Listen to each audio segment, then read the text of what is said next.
अस्सलाम वालेकुम friends, welcome back to top smart इस ड्रामा सीरियल रहमत, जिसमें परिशे एक तरफ तो मीटिंग की वजह से परेशान थी कि सिग्नल नहीं आ रहे, वो बारी से कांटेक्ट नहीं कर पा रही, लेकिन फिर भी गाहे बगाहे उसे मैसेजेस करती रहती है कि मैं कहाँ तक पहुँच चुकी हूँ, कहाँ पर हूँ।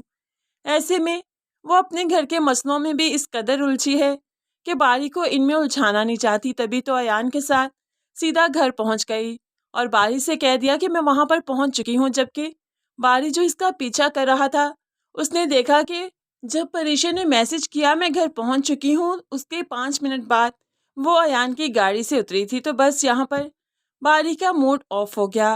परीशा तो अपने घर के मसलों में ऐसा उलझी कि वो उलझ कर ही रह गई। अब उसने ठान लिया है कि माँ और बहन को अलग घर में शिफ्ट करके ही दम लेगी। दूसरी तरफ अब अनाया ने मिनाल का सर खाना शुरू कर दिया कि पहले परीशा बारी के साथ फिरा करती थी और मेरी मंगनी तोड़वा दी उसने, और अब ये काम उसने अयान के साथ शुरू कर दिया। मैं उसकी वजह से बहुत इनसिक्योर हूँ, प्लीज उसे समझाओ, मेरा घर अब के बाहर बर्बाद मत करे। मिनाल समझाने लगी कि वो ऐसी नहीं है, लेकिन अनाया मिनाल को रोक देती है कि वो ऐसी ही है। उसने मेरे और बारी के बीच में आकर प्रूव कर दिया कि वो ऐसी ही है। अब तो मिनाल अब अनाया की बातों से परेशान होने लगी है। दूसरी तरफ नाश्ते की टेबल पर परीशा बारी से कहने लगी, रात को लेट से आई थी अम्मी की तरफ से, आप सो रहे थे, आपको जगाना मुनासिब नहीं समझा, डिस्टर्ब करना मुनासिब नहीं समझा, लेकिन बारी कोई बात किए बगैर ऑफिस चला जाता है और परीशा तो बस देखती ही रह गई। ऑफिस गया तो यहाँ पर भी वो परीशा की वजह से ही परेशान था कि इसने आखिर मुझसे झूठ क्यों बोला। और मिनाल जो कि इस बारे में ही सोच रही थी, ऑफिस में भाई से मिलने आ जाती है। प्लीज बारी परीशा से कहो कि ये जॉब छोड़ दे, वो अयान के ऑफिस में जॉब ना करे। फिलहाल तो कोई इस बात को नहीं जानता कि अयान ने परीशा को अप्रोच किया था और परीशा को पसंद करता था, सिर्फ मैं और तुम जानते हैं। और अगर ये बात अनाया और घर वालों को मालूम पड़ी, बहुत मैस हो जाएगा, बहुत बड़ा मसला हो जाएगा। अनाया बातों ही बातों में मुझे बहुत सी बातें सुना रही है। उसे अच्छा नहीं लगा अयान और परीशा का इस तरह से साइड पर अकेले विजिट करना और फिर अयान का परीशा को ड्रॉप करना।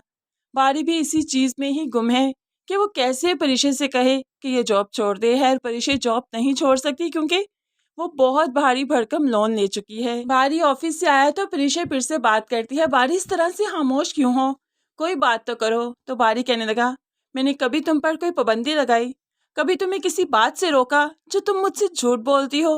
तो परीशा हैरान, मैंने कोई झूठ नहीं बोला, मैं मीटिंग पर जा रही थी, आपको इन्फॉर्म किया था, सिग्नल नहीं आ रहे, आपको मैसेजेस किए थे, झूठ कब बोला मैंने? तो बारी कहने लगा, जब तुम अयान की गाड़ी से उतरी उससे ठीक 5 मिनट पहले तुम मुझे मैसेज कर चुकी थी, जबकि 5 मिनट बाद तुम गाड़ी से उतरी अम्मी की तरफ जाने के लिए।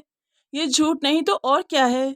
जिस पर परीशा वाकई चुप कर गई, क्योंकि मेके के मसलों में वो बारी को इन्वॉल्व नहीं करना चाहती। वो बारी को कैसे समझाए कि वहाँ पर क्या कुछ चल रहा है। यहाँ पर काशिफ फिर से बड़ी मुसीबत में फंस चुका है। अब यहाँ पर से जो पैसे इन्वेस्ट किए थे, थोड़ा सा प्रॉफिट हुआ तो अब दोस्तों ने उकसाया कि ज़्यादा इन्वेस्ट करते हैं, एक ही दम से ज़्यादा प्रॉफिट होगा तो कारोबार करेंगे। तो फिर बस काशिफ ने सोच रखा है कि जो प्लॉट उसके नाम है वो बेच दे और फिर माँ का जेवर भी।